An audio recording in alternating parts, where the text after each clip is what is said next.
Chinese fighter jets scrambled to intercept American F-16s over the Yellow Sea. And I think this is one of those incidents that tells you a lot more about where things are actually heading in this part of the world than most people realize. So let me just walk you through what actually happened here. A group of U.S. Air Force F-16C divided by D fighters took off from Osan Air Base in South Korea, flew out over international waters in the Yellow Sea, and moved into this gap that sits between the South Korean and Chinese air defense identification zones. Now an air defense identification zone, okay, think of it like a buffer ring that a country draws around itself in the sky. It is not sovereign airspace, meaning it does not legally belong to anyone. But if you fly into it, you are expected to identify yourself. Simple enough. The gap between two of these zones is technically neutral sky, but flying American fighter jets through it, right up close to Chinese territory, near North Korea of all places, that is not a routine training run. That is a very deliberate move. Someone made that call knowingly. China noticed immediately. The People's Liberation Army Air Force scrambled its own fighters, intercepted the F-16s, and turned them back. Now what makes this politically significant is the timing. And this is where it gets genuinely interesting. This did not happen during a period of high tension between China and South Korea. It happened during the opposite.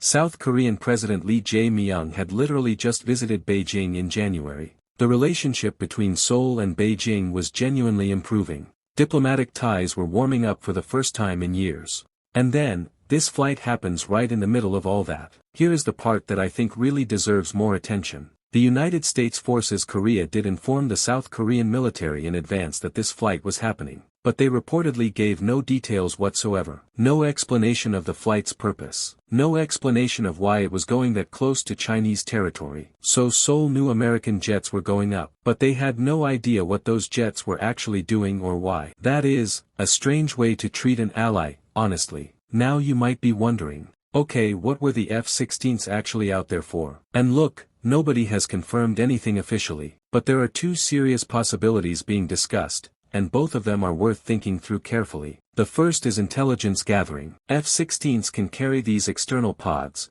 think of them like specialized backpacks attached under the aircraft, that collect photo imagery, electronic signals, radar emissions, communications data. If you fly a jet close to someone's airspace and force them to react, their military systems light up, radars switch on, communications activate, response procedures kick in, and all of that activity, all of it, can be recorded and studied back home. So one real possibility is that the F-16s were doing what intelligence people call probing, deliberately triggering a Chinese military response to see how fast they react, what frequencies they use, how they coordinate their response. That is genuinely valuable information in any potential conflict scenario. The second possibility is more political, and honestly, this one is the more uncomfortable theory to sit with. Some analysts believe the flight was specifically designed to put friction into the improving relationship between South Korea and China. Now if that sounds like a stretch to you, consider what happened in 2016. The United States deployed the THAAD missile defense system to South Korea at exactly the moment when Chinese and South Korean relations were warming in a way that had genuinely never happened before. The THAAD deployment effectively ended that warming. Full stop. China reacted with serious economic pressure against South Korea,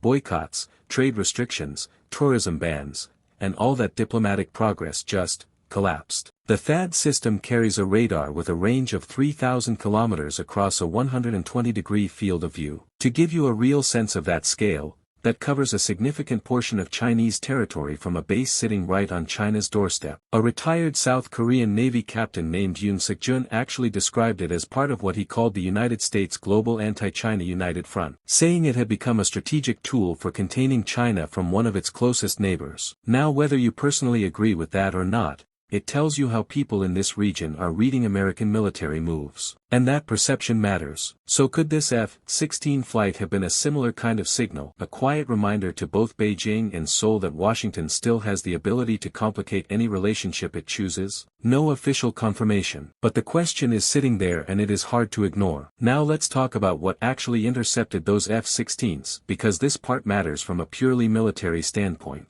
Unconfirmed reports from Chinese sources say the aircraft that scrambled were J-16 fighters. The J-16 is China's long-range heavy strike fighter, and when you compare it directly to the F-16, The numbers are just not close. The J-16 has more than double the combat range of the F-16. Think of it like comparing a long-haul truck to a city car. One is built for endurance and reach over vast distances. The other is lighter and more agile but over short distances. The J-16 also carries a radar that is over 4 times the physical size of the F-16's radar. And in aerial combat, radar size matters enormously. A bigger antenna means you see the enemy at longer ranges before they see you. The J-16's radar is reportedly comparable in its technology to what you find on the newest F-16 Block 70 variants. So it is not just big, it is sophisticated. And there are more than 450 of these aircraft estimated to be active in the PLA Air Force right now. That is a lot of airplanes. The J-16 has already crossed paths with American aircraft before this. In an incident reported in October 2025, J-16s reportedly had some kind of engagement with F-22 Raptors, America's premier air superiority fighter, of which there are only a very limited number in existence. The full details of that encounter are not public, but the fact that it happened at all says something about how frequent and how serious these interactions have quietly become. Zooming out to the bigger picture now, in April 2025, the U.S. Air Force announced it was increasing its fighter jet presence in South Korea by 155%.